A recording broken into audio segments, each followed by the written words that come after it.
This 9 out of 10 property investors make errors, which is the crux of the compliance crackdown, I suppose. I mean, that sort of started in 2017, 18, when the random sampling program commenced to calculate the tax gap, which is essentially the amount of tax that the ATO consider they're missing out on. And I suppose the interesting part is how they calculate that. That's a terribly small sample size when you talk about how many investors there are. Guilty until proven innocent, unfortunately. And now it's AI generated. And so now these days, if you get a letter, you've got 28 days to prove yourself innocent, so to speak, or the ATO will adjust your tax return. To me, take that as the learning and the message from here, which is, hey, all roads going to point back to getting your house in order, dotting I's, crossing T's, your paperwork, equity strips. That's why this becomes super, super important. G'day everyone, welcome back to another episode of the Australian Property Investment Podcast. I'm always looking for how to make investors' lives either richer by buying more property or easier through tech. And today we're going to open this wide open.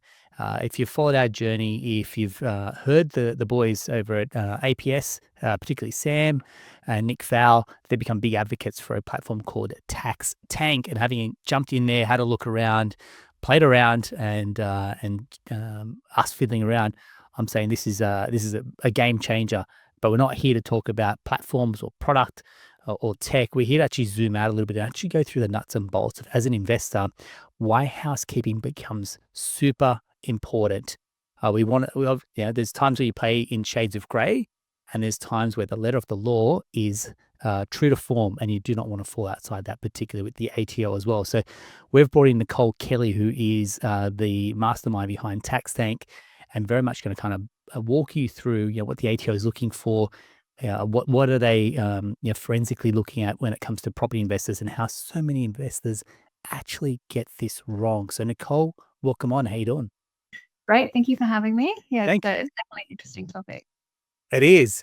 It is. It's not too often that tax and interesting go in the same conversation, but you've managed to do this really, really well. So I want to say kudos to you and your team for putting this together. I think you've done extremely well.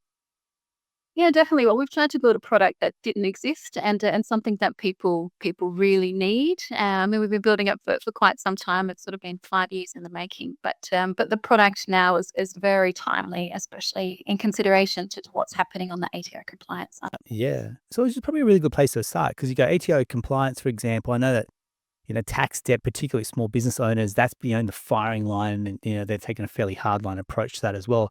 But for property investors, I don't say they fly below the radar, but you can see that there's been a number of investors that have been forensically investigated. And let's talk through, I guess a really good place to start is right upstream, going, what is the ATO really looking for, and how do we stay on the right side of the law?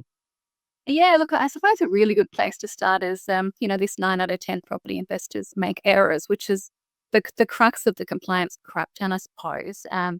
I mean, that sort of started in 2017, 18, when the random sampling program commenced to calculate the tax gap, which is essentially the amount of tax that the ATO consider they're missing out on.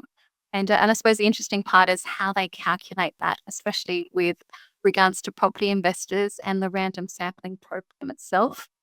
Because this is where it's all come from, all the automation, the data matching, the AI, and obviously that's going to be put together with the digital ID, which is a bigger, more concerning conversation for a different day. But with regards to the random sampling, I think the thing that people need to understand is it's just an estimate, and in particular, the sample size is 545 tax returns, and that's for the whole populace of individuals who aren't in business, which is about 11 million of us. And of that, 116 per year, aggregated over 2 years to property investors. So the claim that 9 out of 10 property investors make errors comes from essentially 235 random samples over 2 years. And that's where it's all started. And that's been, I suppose, hyper exaggerated every single year since. And on the back of that, property investors are at the constant focus of the ATO. Okay, that's it's a terribly small sample size when you talk about how many investors there are, and then a bold claim that 9 out of 10. So if we talk about, okay, if we go back a step and someone's going, hang on, what's this random plan that you're talking about? What does that mean? Let's break down some of the jargon that you just mentioned there, if that's cool. So the random sampling program is the ATO's way of, I suppose, assessing individual tax returns to work out how many errors and what the value of those errors are. And then they extrapolate that to the population. So for property investors, the tax gap, as per the ATO, was 1.6 billion, I think, off the top of my head. And on the back of that, the compliance and enforcement programs come into place to be able to help us make better choices when it comes to dodging tax returns.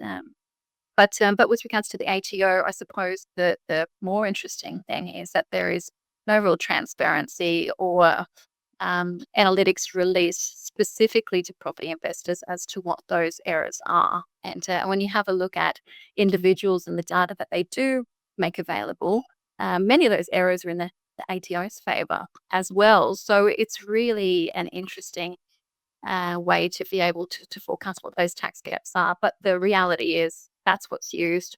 And it's a 2 to 4 year gap as well. So when they calculate it, it's from historic data, which essentially may not be relevant in today's date, but that's how they calculate it. Thanks very much. And when you say the ATO doesn't release this data, how do we know what they're flagging, and how do people then course correct at that point? Is that not made public at all? Is there some type of information that people can access? No, and we've had several discussions with the ATO and sort of group discussions trying to get some freedom of information documents out of them. We've lodged quite a few, and every single one of them has been rejected, like most freedom of information claims are with the ATO. But really, there's a lot of learning, and if individuals are making the same consistent errors, just telling us it's the calculation of loan as a portion to, personal refinancing or borrowing expenses or, repairs versus capital. I mean, there's a lot of learning with regards to specifics that underlie behind those errors that we could definitely use to help compliance and avoid those mistakes. But yeah, it's pretty vague, and the ATO doesn't specifically have measures as to whether or not their enforcement programs are even working. They still claim all those years later that 9 out of 10 property investors make errors. So yeah, someone's doing something wrong. Yeah, correct. Does the finger get pointed at the investor or the accountant? So as when we're sort of having some discussions with the ATO, I mean, that was definitely something I was interested to know. But the way the ATO classify it, if there's an error in a tax return and it's been lodged by an accountant, they claim it's the accountant's fault.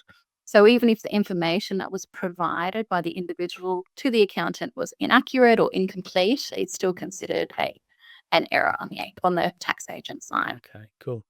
You mentioned before it may be claims around the interest. So how much interest you're claiming, that's investment versus personal use.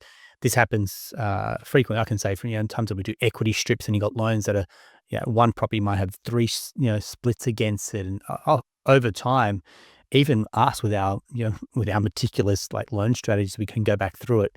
Quite a few years can pass, and you forget sometimes. Okay, that equity strip related to this property because now we've consolidated loans. How does someone stay ahead of the curve when it comes to equity strips related to certain properties, for example, and I guess dotting I's and crossing T's, as they say? Well, it's interesting, isn't it? And obviously there's, software, and that's a big part of what we've tried to incorporate within what we've been building. But in addition to that, the ATO's biggest gripe is when people refinance and, and they've got less money sitting in their loan, and potentially they draw out 50 grand for a car and then they put it back. But that 50 grand that you've drawn out, the nature of the money has changed. And even now when you put it back, it's still considered personal. And so they're the sorts of things that the ATO are really interested in. And now they have the ability to access your bank accounts without you knowing about it too. So, yeah, I mean, if you're sort of doing that, obviously offsets and other strategies are something you need to consider, because it's definitely something that the ATO focus on. That's an interesting point, because I mean, if you're listening and wonder, okay, give me some context here. Let's say, for example, you've got $1 million property with a 600K loan on it. We drop to 80%, so we can pull up $200,000 as equity that we're going to go and buy another investment property or properties with. Now that 200K, what you're saying is if someone goes and buys a $50,000 motor vehicle for themselves, they pull that 50K out of, say, that little line of credit that we've got them. And then they go, okay, I can repay that 50K back now. You're saying that then that comes under scrutiny as to I won't even say gearing, but that the use of that 50K and then putting it back into the loan.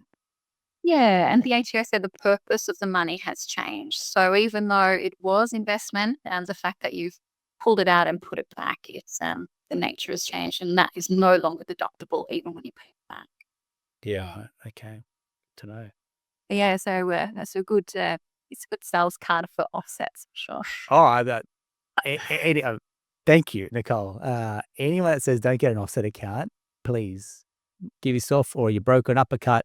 Every single 99.9% of loans that we do come with an offset account. The 0.1% is someone's on a home loan basic and they just want the basic rate. I strongly advise that you get it. I don't even advise. I didn't mandate for every client. You got to get an offset account. You pay $300 or $400 every year for an annual fee. Just absorb that as a cost of doing business. The pie gets bigger when you're buying property. So annual fees, schmanual fees, just forget about it and just move on and see it as a cost of doing business rather than the banks are trying to fleece you for a few $100. Yeah, well, then you've got the flexibility to move the money. You can take it out, you can put it back, and it's not considered the loan. So the main thing is to sort of protect the integrity of tax deductible loans in these sorts of scenarios. Beautiful. Thank you very much. Yeah, you mentioned around that you spoke about the tax gap as well. So enlighten us, what does that mean? Is that missed revenue for the ATO, for example? What does that tax gap actually mean? Yeah, and so obviously the job of the ATO is to collect tax and interpret, tax legislation and enforce that. And the tax gap is what they consider they are missing out on. And it's quite broad and there's a lot of different touch points and a lot of different taxes that they're focusing on. But what we've been interested in specifically is the tax gap as it relates to individuals, which was 9 billion, and obviously of that, I think it was 1.3, 1.6 billion was specifically related to property investors as far as the ATO is concerned. And so now, when you have a look at all of these compliance programs, I mean, data matching is just out of control. I've got a little list that I could sort of run through and highlight how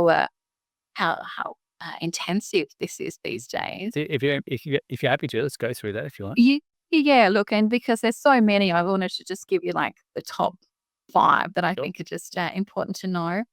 But obviously, they've got the state and territory, land titles, revenue officers, and all of the property platforms. That's a bit of a given. But banks, mortgage lenders, and finance companies, and they're cross-checking your declared income as well. So they're not only just checking your transactions and your loans, but they're checking, I suppose, your lodgement, your borrowing capacity, and the information that you give to these institutes when taking out loans.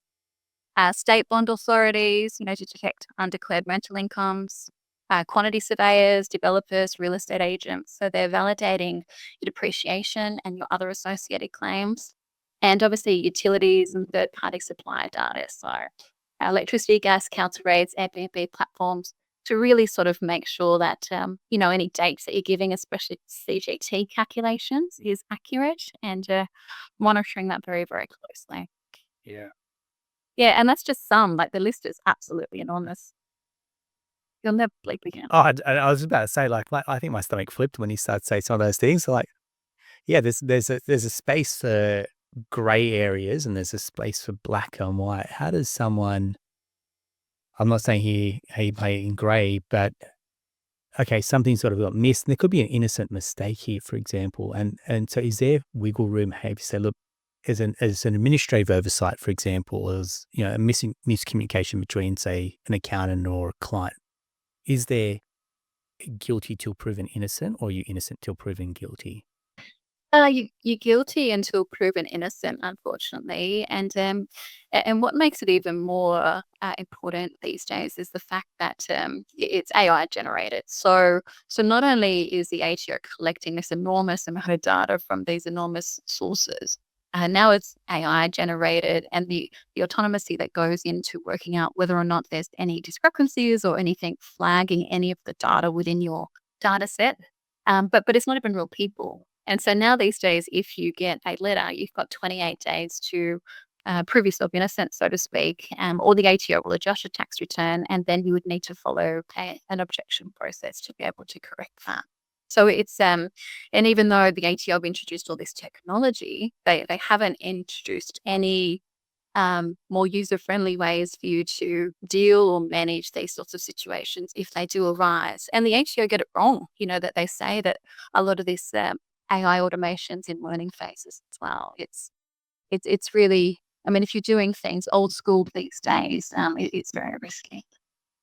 Correct. And you got to think when something like this pops up and you got 28 days, you pretty much your world stops spinning and you've got to sort this out. This is important and urgent. Yeah, yeah. And the ATO won't just sort of pick one thing, they'll pick a group of things that you'll need to substantiate. I mean, whilst the ATO sort of publicise that, the key things they're looking for is loans or, capital versus repairs or Airbnb. I mean, the underlying contributor is the second most common reason for amendments is substantiation, and the first is miscalculation. So it's not just receipts. They want to see how you've calculated, an accurate, timely reporting on how you've gotten to the figures you've gotten to. So if you have made a legitimate error, I mean, you're still exposing yourself to interest to start with and penalties. Yeah, wow. Thanks very much. Look, I generally try to bring you positive news. Trust me, this is positive. Look, I think there is a silver lining, which is, yeah, an organized client is a great client.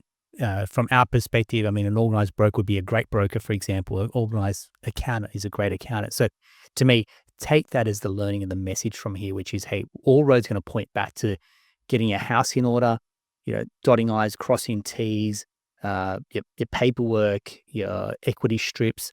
That's why this becomes super, super important. So yeah, you often hear me talk about we don't do the hotspots, we don't do suburb deep dives, for example. What's the point sometimes if you're trying to push on the front end, but your back end is going to weigh you down? Yeah. And you get something like an audit from an ATO, and it will probably take the wind out of your sails for quite some time. And you're starting to let's say point fingers, but your team then need to kind of drop all things and jump onto this as well, i.e. accountant, broker, whoever else you've used, the depreciation specialist too. So just understand that this becomes imperative, particularly as a lot of our clients are scaling portfolios. I think this is kind of my public service announcement to a lot of investors going, slow down to speed up. Let's jump on board. Let's get your house in order. Let's make sure everything's tickety boo. And then once you've kind of got that transparency and this platform, and we'll go through it, will enable your team to all come together on the same page. So we're all singing off the same hymn sheet rather than I'm flicking one document to my broker, flicking something else to my accountant, for example, and there's no source of truth. This becomes your source of truth as well. So take that as a bit of a learning or a little bit of a nudge to go, hey, look, this way housekeeping becomes very important. I'll tell you personally from running our business, for Xero, for example, it's the source of truth. Our account plugs in, it's one set of numbers. I couldn't imagine running one set of numbers here and then providing another set of numbers to the ATO, for example. You just wouldn't be able to keep up. Okay, so that's kind of a little bit of personal experience weighing in there. So saying this goes back from 2017. So I'm guessing like AI was nowhere near what it is today compared to 2017. So there's obviously a rapid amount of investment that goes into this from the ATO. And I mean, I've heard about their supercomputers and the way that they're doubling down on this. From your interactions with the ATO, there is no signs of them slowing down, easing up. In fact, this is probably something that's going to ramp up, isn't it? Yeah, yeah, it's only going to get worse, I think, as and worse in the literal sense, because AI is definitely something that the ATO are bringing in, and there's not necessarily those safety mechanisms or avenues for individuals affected that I think are sufficient to the AI level that they're bringing through, and I think that the ATO had a lot of time to plan for this. And like you said, with Xero and the business space, I mean, we've had softwares there for decades now for small businesses to be able to enjoy that compliance aspect. But there's been nothing for individuals at all. And the ATO has been marching ahead with this, for a solid decade to be able to enforce compliance in this sector without the tools and things for people to really understand that tax cannot be a once-a-year event anymore. Yeah, thanks very much. So when you say what's coming, what does that pipeline or budget look like for the ATO in terms of the investment that they're putting into this space, Nicole? Well, it's massive. I think everyone would have seen in the budget. In the budget, it was 999 million allocated for ATO compliance, and there was another 75 million to expand the personal compliance program as well on individuals. So we're talking massive money. Why not a billion? I don't know. I think optically it just sounds burst, but it's a lot, and their focus really is on closing these tax gaps and that's not to say that every property investor or every individual gets it right all the time. But I suppose our our focus was on educating people as to how the reality of ATO compliance works these days. And obviously that there is tools out there now to be able to reshape that. And, we always say fight back against ATO compliance, but really it is. It's about being able to have the insight and, those pre-allocations to be able to get it right. Yeah, thanks very much. So, in terms of data matching, again, what can investors do to get it right? So, how do we kind of go back upstream to go, how do we avoid these pitfalls? How do we get it right the first time? Because what you don't know is what you don't know. Yeah, look, and people do it. I mean, yeah, I'm obviously a tax accountant, but by trade as well, and I've seen some pretty interesting methods of people sort of keeping on top of their paperwork. But it really is substantiation and having some clear path of being able to track your data and sort of do that across the year. And if you can sort of use digital solutions, especially, it's not just about tax compliance, and it's about improving the ability to have real-time conversations with advisors. It's about better decision making, but it's also about making sure that you're getting it right. You're not losing things. You're claiming every possible deduction, and if you do get one of those ATO letters, that you're in the position to be able to provide that information timely. Yeah, great. Thank you, Rach. Cool. Do you mind jumping in and walking people through what's involved in TaxTank? So people, I mean, seeing is believing. So if you're listening to this on, say, Spotify or Apple, jump onto our YouTube, have a look at the video, because this will give you a live walkthrough as a demo, as a user, what to expect, and I guess how to leverage TaxTank to get them, get the juice worth the squeeze. Yeah, sure. All right, hang on a second. Let me share my screen. Okay, do you see that? It's just coming up. Give me 1 second.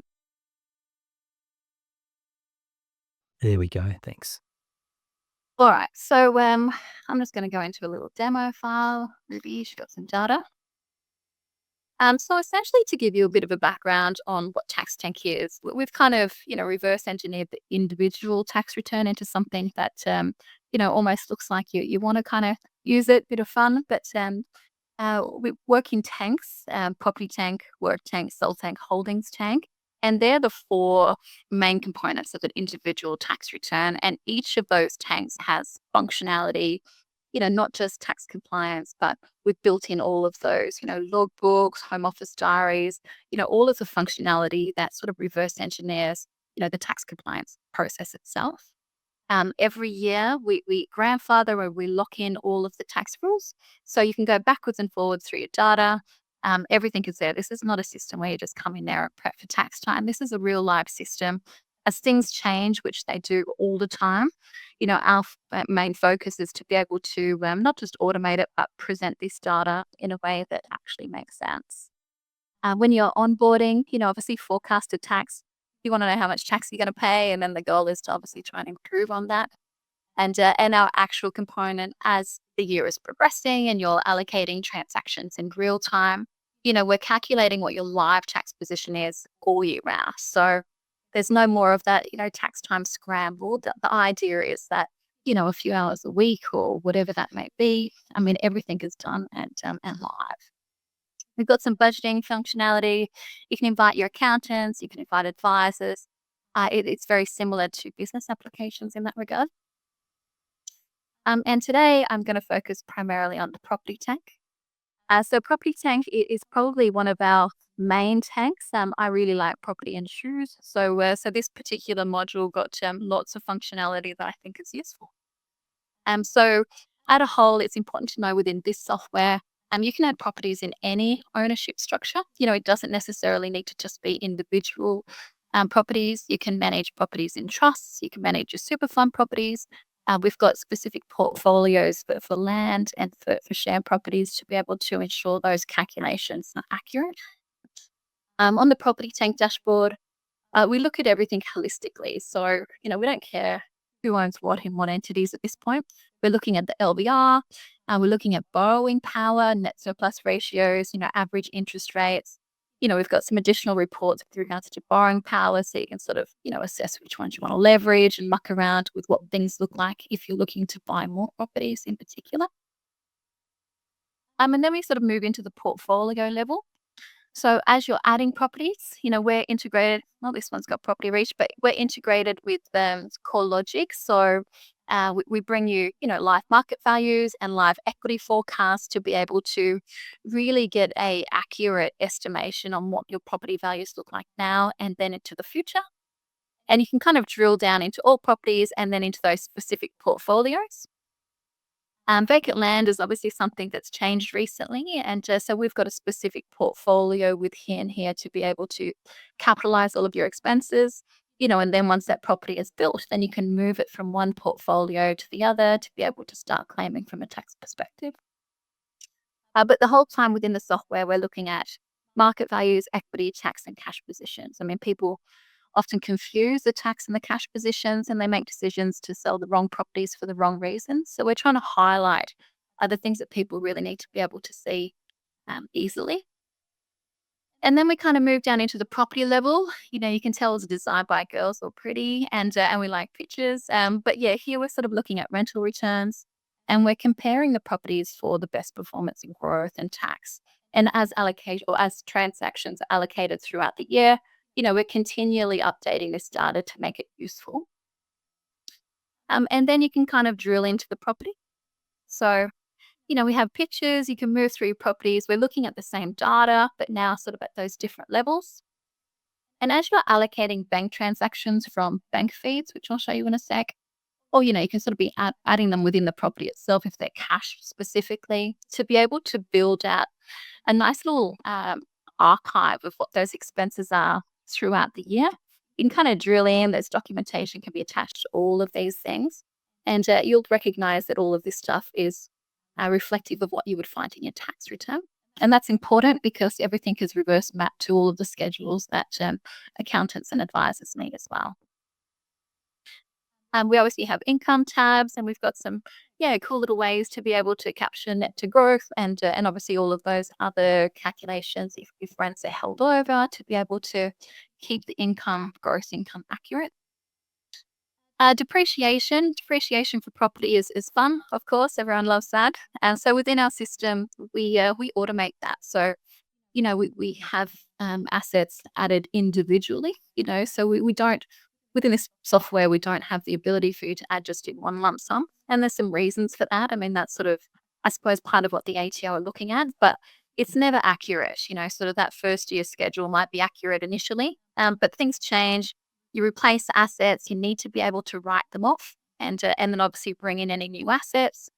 And we also have some smart logic within our depreciation to accelerate the claim. So, once a diminishing asset item moves below 1,000, we'll automatically move it to a low value pool, new items under 300 will write off. So there's a whole heap of logic in here to make depreciation as effective as possible.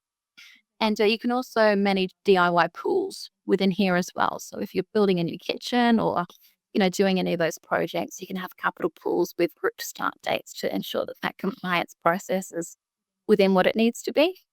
And we use the depreciation and structural groups and things within our CGT calculations if you're what if scenario or sale of a property as well.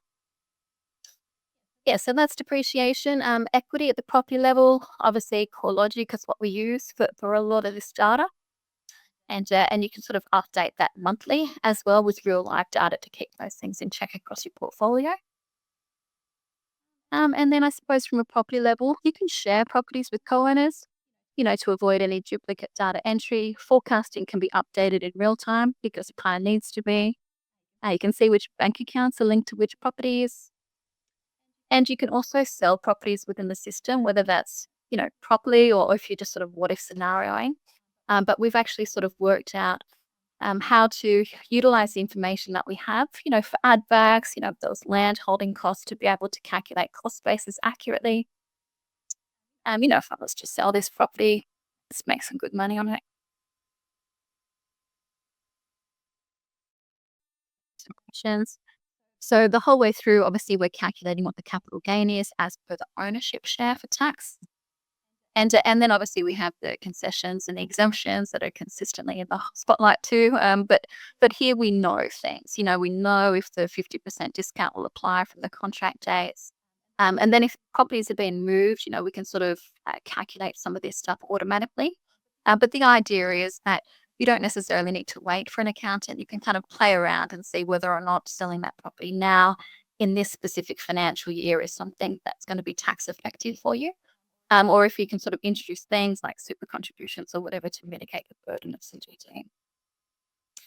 But yeah, so the property tank has a lot of functionality. Bank feeds is sort of the heart of it. We're open banking compliant. I think we have about 180 banks and institutes that you can link for live feeds. And similar to business applications, there's rules, you can transfer, you can bulk allocate, you can do all of those things. But in addition to that, for our software, with regards to rules, we also have a little feature so you can apply the rule automatically. We're dealing with individuals, so there's often not just recurring transactions for tax, but personal transactions in bank accounts and things. So you can streamline allocations, and they'll just happen. So once those rules are triggered, fuel or whatever interest, they can all just allocate themselves. So yeah, the less allocation you have to do, the better. But the idea is this data is sort of done real time and up to date. Incredible. Yeah, so we like bank feeds, and that's definitely a lot of functionality within this component. But what we're producing is essentially the tax summary. So this is your tax return, sort of rather than 26 pages of stuff. We've tried to make them into one friendly little dashboard. But once again, it's sort of what relates to these little tank subscriptions. And you can drill down and you can see what's making up these different components. Property, for example, which properties and how this is impacting your overall tax position in real time. So this is essentially, your projected tax position is how much tax you'll pay or receive as a refund. But yeah, so we're trying to make it nice, and obviously you've got the forecasted component as well, and reporting. So everything that you would see in our reporting, none of it would be dissimilar to what you're expecting to see at the back of the tax return. So property schedules, once again, you can choose a property, all properties. You can choose date ranges as well to be able to, look at things performing on a quarterly or biannual basis. You have full income and expense and transaction reports. So we've tried to build in the functionality, I suppose, that's useful for individuals and their accountants. But yeah, obviously, financial reports and things aren't what you need here. It's really about giving information that's going to be useful. We have net asset reports, and you can flick between your ownership and all assets to be able to, I suppose, sort of see where that sits on a succession planning basis. But depreciation, if you need it at the back of a tax return, we've built it within the system to be able to make that tax process much more streamlined and, sort of transitioning how you deal with your accountant and the conversations that you have from, that nitty-gritty historical to, something that's really live and progressive to be able to make better decisions. But yeah, not just property, we do sole trader incomes and work tanks. So anything that's impacting your overarching tax position, you can effectively manage within this software. I suppose the only other thing is the spare tank. It all sort of started with a spare tank a long time ago. TaxTank was an idea really to improve collaboration with my own clients in my own firm, because that transfer of data, her clients sort of wheel in suitcases and things, and your accountants, no one wants to make eye contact. But yeah, that's sort of how it all started, to be able to have that nice ability to substantiate and share.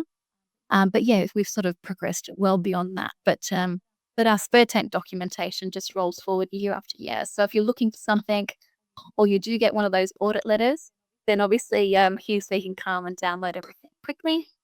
But sort of bringing it back to the ATO as well. Yeah, from bank feeds, you can auto allocate loans across multiple properties or private. And so you're calculating interest and things accurately every single time. I think that's probably definitely one of the standout features. And like any business running a CRM, anyone that's running any type of platform, it's, quality in, quality out. So you got to be able to, spend the time, do your housekeeping. But if you get this done right at the start, when you start to get to 6, 7, 8, 10 investment properties, your life gets a lot easier, as opposed to kind of retrofitting all this information. It feels again like a behemoth task. Start very early in your journey, get the administrative right, and then as your portfolio grows, it's just plug and play as you continue to scale. I think this is fantastic. Yeah, that's it. And I mean, there's a lot of little tricky functionalities that we've built in, even for borrowing expenses when you're adding loans. We'll auto allocate any borrowing expenses across 5 years. If you refinance, you can pay them out within the software, and we allocate any residual expenses within the current financial year. Like there's all of the things that the ATO are focusing on. We've tried to ensure that the customization within the software is definitely something that we're looking at. Hmm. Again, we'll talk multiple equity strips. We do one large line of credit and you've used a certain portion for this purchase and you've got remaining funds, for example. As much as our team tries to stay ahead of the curve from an admin perspective, I think the onus definitely has to fall on a client. For example, you can't handle this to your accountant or your broker and go, you take care of it. Your portfolio, it's definitely in your backyard without me kind of feeling like I'm distancing myself from it. As much as we want to own it, you've got to put yourself in the driving seat to really control your administration. Because come 30 June, you want to give this to your accountant to get your taxes done and ideally get a refund back. This is the quick fire way to put yourself in the driving seat for admin, isn't it? Yeah, and look, I think the other thing too, properties are a long-term thing, whether that's 1 year, 5 years, 20 years, and tax legislation changes. I mean, we've always got those grandfathering provisions, and potentially that's way more important in the future than it even is now. But to be able to utilize the software that captures all of that, and people do move accountants, and people do change things over time, but if you're using a digital solution for the long haul, then you're ensuring that nothing is lost. And, when it comes time to calculating CGT, for example, that's all the data and the information that we can bring into those calculations automatically. So there's things that your accountant just may not know, and you can sort of safeguard yourself across the years. Awesome. Thank you very much. I mean, take me through. I mean, so you said you had your practice and this is how, so this is your brainchild. This is you coming up with this idea off the back of maybe people asking you questions, Nicole. How did this all kind of kick off? Yeah, yeah. Well, I suppose it was a bit of a necessity. As the ATO was ramping up compliance, which sort of happened from 2017, it became pretty obvious that the way that individuals, property investors specifically, were managing their tax just was no longer sufficient. So the software started humbly. We sort of started with just document data sharing. But the reality is, that there wasn't really anything specific out there, and business applications just are not built specifically for individuals to manage tax. And then when you're building things, I suppose, where do you start and where do you stop? And yeah, like any good household renovation, you sort of start with kitchen and then you pulling down staircases and bathrooms and things. And the software kind of took on its own life form, I suppose, to be able to manage all of those different aspects of tax. And when building it, every feature and functionality may look a little bit simple, but there's a lot of tax logic and a lot of compliance that needs to sit within each of those different modules to make it all work and to calculate tax in real time. So it's sort of a new age tool, I suppose. It's been in progress for a little bit to give individuals, that same luxury that small businesses have had to pass. Great.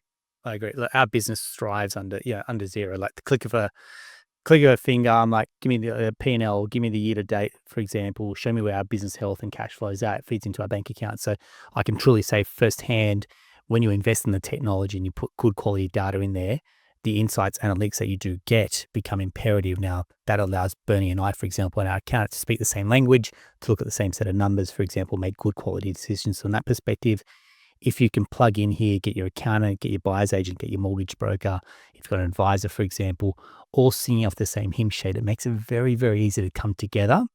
Look at your portfolio as one source of truth. Like I said, the onus is on you to get this organized as an investor. But this is one thing that if you want to treat your investment property like a business, do what business owners do, which is invest in tech and know your numbers and kind of have this rolling maybe every month so you can just keep on track of things. When you refinance, do your equity strips, can feed your bank statements in there. So year end, when you know how much you can interest to calculate per property, this can all be done again with a click of a mouse. So Nicole, I want to say thank you very much for sharing. Like I said, if you're listening, this was never a product flog. Nicole, is coming on here to pretty much share what has been built. But all we know is that investors are gravitating towards this, and we've got to obviously an inkling/responsibility to show, what is best in breed, what are other investors doing as well. And this is the gold standard, what we see our top tier investors kind of embracing and running with. So Nicole, I want to say thank you very much. If you do want to reach out and this is something that you love, or you want to invest more time understanding how TaxTank works, what we might do is get Nicole to jump on, do a webinar with a lot of our clients, for example. It's something that if you're keen, Nicole, we'll launch that. So just drop us a DM saying TaxTank, check it out. And then what we'll do is we'll shoot off a special webinar to get you onboarded and having a look at the platform and nuts and bolts of it as well. So as always, I hope you appreciate it. If you know someone that's really into their property investing/tech, share this episode with them. And Nicole, thank you very much for joining us. Thank you for having me. Pleasure. That's a wrap for another episode of the Australian Property Investment Podcast. We'll talk to you soon.